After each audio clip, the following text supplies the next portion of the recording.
Deus chama Jeremias para dizer para ele: Jeremias, eu tenho que mostrar uma mensagem para você. Não adianta eu falar. Eu preciso que você veja. Porque vendo esta mensagem, você vai entender o que está para acontecer e o que eu quero fazer. Na nossa região existem olarias que produzem tijolos. Mas o oleiro artesanal, como aqueles que existiam lá na Palestina, eles não faziam tijolos, eles faziam vasos. Esses vasos eram produzidos sobre duas pedras ligadas por um eixo. A pedra de baixo tinha uma espécie de pedal que o oleiro, ele com os seus pés movimentava, e o eixo fazia com que a roda de pedra de cima movimentasse também. Sobre esta roda ele colocava um pedaço de barro já umedecido, preparado, e com este barro e com as suas mãos ele começava a trabalhar nesse barro. O oleiro, ele tinha uma capacidade de fazer algumas coisas incríveis com o barro. O oleiro, ele produzia, por exemplo, vasos. E vasos são utensílios até hoje, não só de grande utilidade, mas também de grande beleza dentro de uma casa. Nas nossas casas modernas, que nós não usamos mais vasos, nós continuamos tendo os vasos dentro de casa agora para enfeite. Porque este sempre foi um objeto, tanto de utilidade quanto de beleza. E o oleiro sempre foi essa pessoa especializada, com todo o seu trabalho, com toda a sua arte, com todo o seu talento. Ele produz vasos com beleza. O oleiro tem a capacidade de dar utilidade aos vasos, de criar vasos com utilidades específicas, aqueles mais bojudos para guardar, naquela época lá, o vinho, né? Alguns outros mais estreitos, pequenos, para colocar o azeite, alguns outros ainda muito menores para colocar um perfume, uma essência, e então os vasos, eles tinham suas funções. Mais do que isso, o oleiro era capaz de pegar barro endurecido na construção de um vaso, reumedecê-lo e reconstruir um vaso novo. Mas vejam só, esta imagem é uma imagem que tem símbolos, ou seja, ela é símbolo de uma realidade maior. E a realidade fica muito clara, e qualquer um que ouvia esta mensagem, ele logo entendia o que estava sendo dito. As conexões são simples. O oleiro, obviamente, é Deus, porque o próprio Deus diz: não posso eu fazer do mesmo jeito que o oleiro fez com o barro, eu não posso fazer com Israel. Então Deus está se equivalendo, está se ligando a esta figura do oleiro. E a nação de Israel, ou seja, as pessoas, automaticamente no texto elas estão ligadas ao barro. Nós estamos ligados ao barro e o barro está ligado a nós. Essa é a figura. Você não precisa achar significado para a roda, mas se você quiser achar algum, por ser giratória, redonda, você pode ligar para a terra, para o lugar onde nós vivemos. Mas você não precisa fazer isso, porque o que você precisa fazer, o que nós precisamos fazer é fazer essa conexão. O oleiro é o Senhor e o barro somos nós. Isaías faz essa conexão em dois lugares. Se você olhar no capítulo 45, no versículo 9, Isaías vai dizer: acaso pode alguém contender com Deus? E aí Isaías vai dizer: são cacos no meio de cacos, querendo dizer para o oleiro o que o oleiro tem que fazer. No capítulo 64, Isaías também faz essa conexão, dizendo que Deus é o oleiro e nós somos o barro. Se você for para Romanos capítulo 9, mais claro ainda estará lá uma citação de que o Senhor é o oleiro e nós somos o barro. E lá mais Paulo diz: acaso pode o barro dizer para o oleiro: o que fazes? E ele vai afirmar: o oleiro faz vasos para honra e vasos para desonra. E então em toda a Escritura fica muito claro que esta mensagem, esta imagem traduz que Deus é o oleiro, que nós somos o barro, e Deus pode fazer absolutamente tudo com o barro. Parou? Ok. Existem muitas mensagens que podem ser extraídas desse texto. Mas hoje eu gostaria com vocês, irmãos, porque é uma ocasião para mim muito oportuna, porque eu estou um pouquinho quebrado. Mas do mesmo jeito que eu estou quebrado no osso e na carne por causa de uma cirurgia, eu sei que tem gente aqui que, como eu, não posso ficar de pé por causa do meu joelho. Talvez tem gente aqui que hoje não conseguisse ficar de pé por causa do ânimo, por causa das emoções, por causa da vida espiritual. por causa dos relacionamentos. Gente que hoje, se tivesse que se desenhar como um vaso, desenharia um vaso trincado, torto, ou até um monte de cacos. E então eu gostaria de considerar com vocês que todos nós somos vasos nas mãos do oleiro. Guarde bem essa frase. Deus, o nosso oleiro, não desiste de nós, o vaso, mesmo quando nós falhamos em cumprir o nosso propósito. A imagem ali é muito clara. O povo de Israel estava falhando em cumprir o seu propósito. O povo de Judá estava falhando em cumprir o seu propósito. E qual era o propósito desse povo? Se não o mesmo propósito das nossas vidas. O propósito era viver para a glória de Deus. O propósito era fazer o nome de Deus elogiado entre as nações. O propósito era fazer o nome e a vontade de Deus conhecida entre os povos. Mas aquele povo estava falhando em fazer isso. Eles estavam se ligando a outros deuses. Eles estavam envolvidos de forma tão avassaladora com o trabalho e com os seus próprios projetos pessoais, que eles não viviam mais para a glória de Deus. Que eles não cumpriam o propósito de suas vidas. E não só Isaías, mas Jeremias e outros profetas são levantados por Deus para dizer para o povo: vocês estão no caminho errado. Eu não fiz vocês para isso. Eu fiz vocês para a minha adoração. Eu fiz vocês para a minha glória. Deus dizendo para o povo através do profeta. E hoje, este mesmo problema continua acontecendo. E o problema é, nós estamos vivendo para nós mesmos. Nós estamos vivendo para os nossos sonhos pessoais. Nós estamos vivendo para as obrigações e para a dinâmica da vida moderna. Nós estamos vivendo simplesmente para dar vazão aos nossos sonhos e desejos pessoais. E não que necessariamente isso seja um erro, mas passa a ser um erro quando eu tenho um outro propósito na vida. Existe um erro em construir um patrimônio de forma honesta? Não. Mas isso se torna errado quando você descobre que Deus te deu um propósito maior do que construir um patrimônio nessa terra. Quando você descobre que Deus te criou para a glória dele. Deus te criou para construir um patrimônio no céu e não na terra. Deus te criou para servi-lo de todo o seu coração, de toda a sua alma e de todo o seu entendimento. Mas o pior não é isso. O pior é que aquela nação estava frustrada e aborrecida, e estava triste, e estava absolutamente insatisfeita. Por quê? Porque ela não achava satisfação naquilo que ela fazia. E Eclesiastes nos é absolutamente claro sobre esse assunto. E nós estamos estudando pela manhã sobre isso.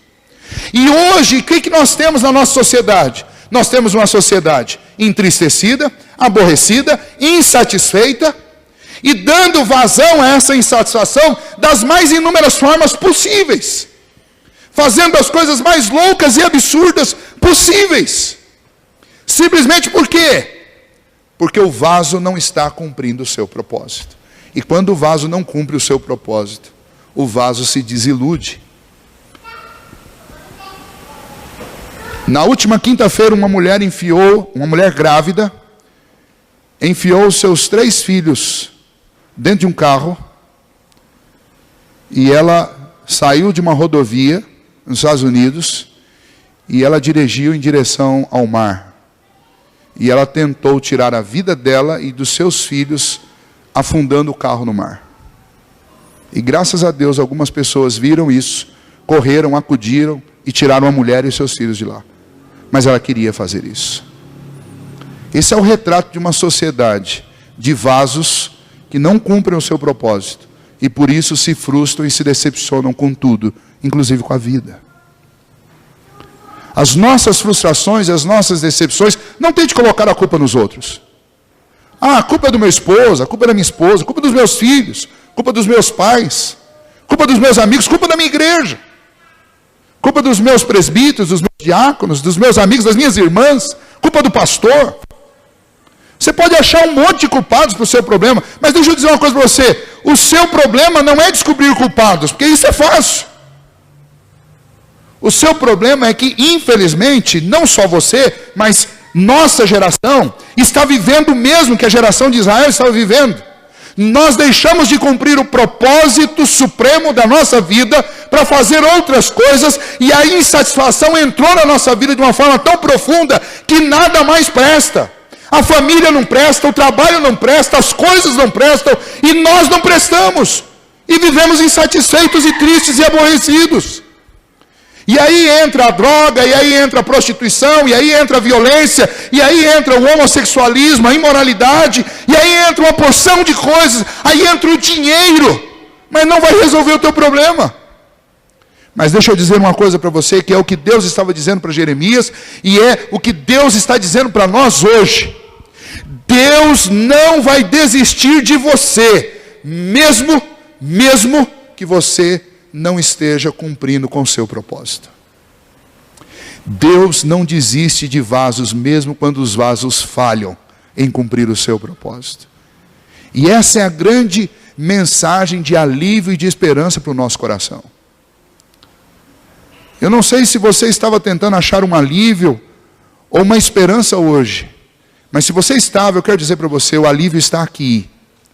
Eu posso não ter conseguido cumprir o propósito da minha vida até aqui, e posso estar desiludido com um monte de coisas, mas Deus não me deixa na desilusão, porque Deus está dizendo para mim, ainda que esse vaso se entorte, ainda que esse vaso quebre, do mesmo jeito que o oleiro pegou os cacos, umedeceu, pôs sobre a roda para fazer um vaso novo, Deus também quer fazer um vaso novo da minha e da sua vida. Você acredita nisso? Amém? Mas em segundo lugar, esta mensagem também diz para mim que Deus não faz apenas remendos na vida desses vasos. Deus faz de você e de mim e de nós um vaso novo. Sabe como a cultura do nosso tempo resolve os problemas? Um remendo. E o remendo não é um conserto legítimo. O remendo, na realidade, você tapa um buraco. É isso que um remendo significa. É um tapa-buraco. Você sabe muito bem, eu posso dar algumas imagens disso para você. Aquela imagem da roupa das festas caipiras, que alguém vai lá e põe um remendo quando a roupa fura. Aquela imagem que você vê nos asfaltos da cidade, quando você deveria ter um asfalto novo, mas por falta de verba, ou seja lá por qual outro motivo, alguém vai lá no buraco e ao invés de refazer o asfalto, vai lá e joga um monte de coisa lá dentro e faz um remendo. Deus não faz remendo na sua vida. Remendo é o que o psicólogo tenta fazer. Remendo é o que o psicanalista tenta fazer. Remendo é o que o livro de autoajuda vai tentar fazer com você. Remendo é o que o remédio tenta fazer com a gente. Remendo não resolve tua vida. A droga é remendo. Um caso extraconjugal, remendo, não vai resolver teu problema. Mais dinheiro, remendo, não vai resolver também. Mudar de cidade, remendo, não resolve. Mudar de profissão, remendo, não resolve. Trocar de pai. Eu vou morar lá nos Estados Unidos, vou morar na casa de outra pessoa, quem sabe vou ter uma vida. Não vai resolver. Remendo. E a maioria das coisas, para não dizer todas as atitudes humanas que nós tomamos em face aos nossos problemas, não passam de remendos. O que eu preciso? Eu preciso do que Deus faz. Porque Deus não faz remendo. Deus faz um vaso novo. É isso que nós precisamos na nossa vida, irmãos. Chega de remendos. Será que nós podemos dizer isso? Diga aí para quem está perto de você. Chega de remendo. Vamos parar de fazer remendo. Chega de remendo. Nós precisamos de pedir para Deus, Senhor, o vaso não está cumprindo o propósito. O vasinho está quebrado, frustrado, aborrecido, chateado. Está torto. Senhor, eu preciso que o Senhor faça um vaso novo. Deus faz de pessoas quebradas, pessoas novinhas em folha. O versículo 6 diz assim: não poderei eu fazer de vós como fez o oleiro, ó casa de Israel. Deus está dizendo: acaso eu não posso fazer de você uma pessoa nova, do mesmo jeito que eu fiz, do mesmo jeito que o oleiro fez com barro? Deus pode. E é isso que nós precisamos, irmãos. Nós precisamos de parar com essa cultura de remendos. E nós precisamos pedir para Deus, em oração, insistir, clamar, dobrar o nosso joelho, se arrepender e falar: Senhor, eu preciso ser uma pessoa nova. Eu estou confiado e absolutamente convicto da tua graça, mas eu estou machucando pessoas. Eu estou absolutamente convicto de que eu sou salvo em Cristo Jesus, mas eu estou decepcionando pessoas. Eu preciso ser uma pessoa nova, uma pessoa diferente. A palavra de Deus diz que em Cristo Jesus nós somos novas criaturas. Efésios capítulo 2 diz que nós somos recriados em Cristo Jesus. Para quê? Para as boas obras que Deus preparou antes da fundação do mundo para que nós andássemos nelas. Então eu não posso continuar andando como eu andava outrora. Eu preciso de uma vida nova. Eu preciso ser um vaso novo. E o Deus que eu sirvo é o Deus que não abandona vasos que estão falhando em cumprir o seu propósito, mas é um Deus que pega vasos quebrados e não põe remendo. É um Deus que transforma vasos quebrados em vasos novos. Por último, Deus não faz de você um vaso segundo a sua vontade. Deus quer fazer de você um vaso segundo a vontade soberana dele. Então não dá para ficar querendo dizer para Deus o que eu vou fazer, o que eu quero. Fábula. Diz que um oleiro chegou na olaria para preparar um vaso. E aí os vários trabalhadores já tinham amassado, umedecido o barro e colocaram aquele barro prontinho ali em cima da roda do oleiro. E todos os vasos tinham um tempo, aproximadamente 10 minutos para ficar em cima da roda, e depois passavam os outros que pegavam os vasos e levavam os vasos para o forno. Então tinha um tempo para ficar ali. E o vaso chegava, e nessa fábula o oleiro perguntava: o que você quer ser? E o vaso falava: não decidi ainda. O barro falava: não decidi ainda. E o oleiro falou: já sei.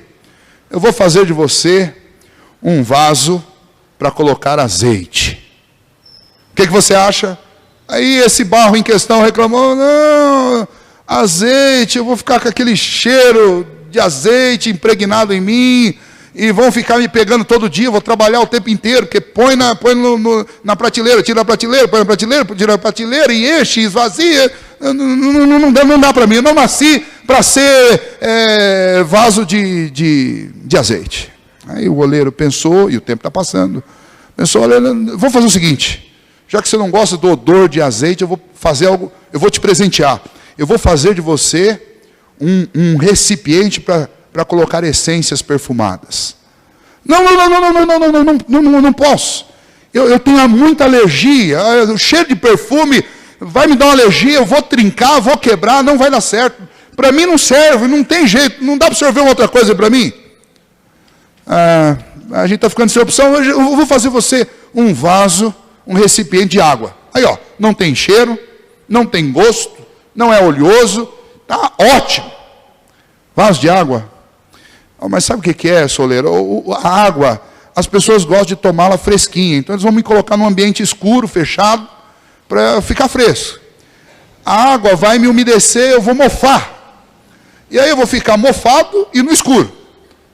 E não vai dar muito certo isso. E aí, enquanto ele estava ali reclamando, chegam os homens para levar o vaso para o forno, para esquentar. E o oleiro não tinha dado forma.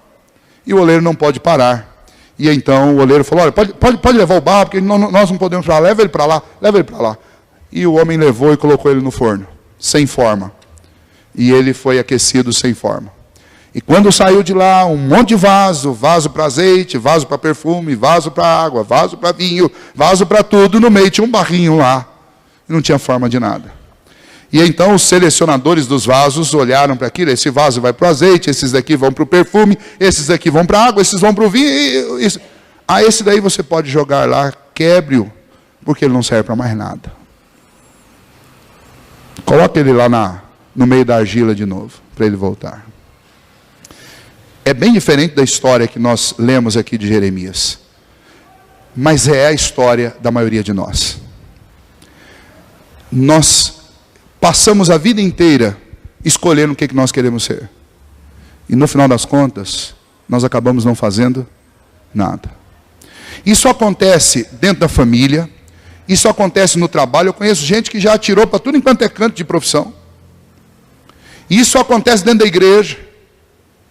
Quando todas as semanas surgem necessidades dentro da igreja, você chama pessoas e para isso não deu certo, para isso também não dou, aí você põe o trabalho na mão da pessoa mais uma semana, isso também eu não consigo fazer. Vocês já perceberam que a gente faz isso o tempo inteiro? E tem gente que se perde de tal maneira nisso que chega a um certo ponto da vida que a pessoa não fez absolutamente nada e não sabe para que serve. Deixa eu dizer para você, nós devemos fazer um favor a nós mesmos. Ao invés de nós ficarmos querendo dizer para Deus o que Ele tem que fazer conosco, a nossa oração deve ser: Senhor, faça a sua vontade, não a minha. Eu quero ser um vaso, mas um vaso segundo a vontade e a ideia do Senhor. Porque o meu pensamento, as minhas vontades, os meus desejos, eles são tortos, eles são limitados. Eu não consigo enxergar pouco além daquelas paredes. No que diz respeito ao futuro, então, eu não enxergo nada, eu não sei o que vai acontecer daqui a um minuto. Como é que eu posso saber o que é melhor para a minha vida? Eu não posso. Especialmente vocês, adolescentes e jovens, nós precisamos pedir a Deus, vocês precisam pedir a Deus: Senhor, faça desse barrinho aqui um vaso segundo a vontade do Senhor. Porque segundo a minha vontade, eu não vou conseguir. Segundo a minha vontade, o tempo vai passar e eu vou virar aquela massinha lá, sem forma e sem utilidade. Deixa eu dizer uma coisa para você. Nós queremos ser um vaso nas mãos do oleiro. Eu quero ser. Mas não para dizer para Deus, porque eu também não posso fazer isso, o que eu quero ser. Mas para dizer para Deus: Senhor, faça a sua vontade. Até agora nós gostamos de tudo que nós ouvimos. É bom saber que Deus não joga vasos que não estão dando certo fora. Nosso Deus não faz isso. É bom saber que Deus não faz remendos, mas faz vasos novos. É bom saber disso. Mas essa mensagem, essa última mensagem, ela é uma mensagem que não nos contenta. Porque nós temos o péssimo hábito de achar que nós sabemos mais do que Deus. Mas hoje eu quero convidar para você, num ato de fé e de esperança, a fazer esta oração e dizer: Senhor, faça de mim um vaso segundo o teu querer. Que todas as circunstâncias ao redor de mim sirvam como a mão do oleiro para me tornar do jeito que o Senhor quer. E aliás, deixa eu dizer algo para você. Muito antes de você fazer essa oração, Deus já te colocou e já me colocou sobre a roda. E faz tempo que a gente está sobre essa roda. E tudo que tem acontecido até hoje tem servido para nos moldar. Mas não é para nos moldar do jeito que nós queremos. E esse é o grande segredo da vida. Descobrir, entender o que Deus quer para a minha vida. Porque quando eu entendo isso, tudo fica muito mais fácil e tudo fica muito mais claro para todos nós. Que você deseje ardentemente, que você possa sentir esse desejo ardentemente no seu coração, de ser um vaso novo. Um vaso que antes não servia ao propósito, mas em nome do Senhor passará a servir. Um vaso que antes era remendado, mas agora será um vaso novo. Um vaso que antes seguia a sua própria vontade, o seu ego, mas agora vai seguir a vontade do Senhor. O povo de Israel ouviu esta mensagem, mas eles permaneceram de coração duro. E Deus teve que quebrá-los. E Deus teve que refazê-los. Hoje nós ainda estamos sobre a roda, espero Deus, como um vaso a ser moldado. E a minha oração é que Deus nos molde segundo o querer dEle. Mas se alguma coisa acontecer de errado, ou já aconteceu e você estiver quebrado, lembre, o Senhor não vai fazer remendo em você, mas Deus vai fazer de você um vaso novo, mas um vaso para a honra e para a glória dEle. Se você já está prontinho, e aí você está decidindo ao que você vai servir, não queira decidir. Diga para o Senhor: Senhor, decida por mim. Eu não sei o que eu vou ser, mas eu quero descansar nas mãos do Senhor, porque eu sei que o Senhor vai suprir todas as minhas necessidades. Esse não é o momento de pensar em dinheiro. Esse não é o momento de pensar no círculo de amizade. Esse é o momento de pensar que você é um vaso nas mãos de Deus. E Deus é absolutamente perfeito e absolutamente sábio para fazer aquilo que é o melhor. Por isso que Paulo diz: todas as coisas cooperam para o bem daqueles que amam a Deus. Ame ao Senhor e deseje ser um vaso novo nas mãos dele. Se você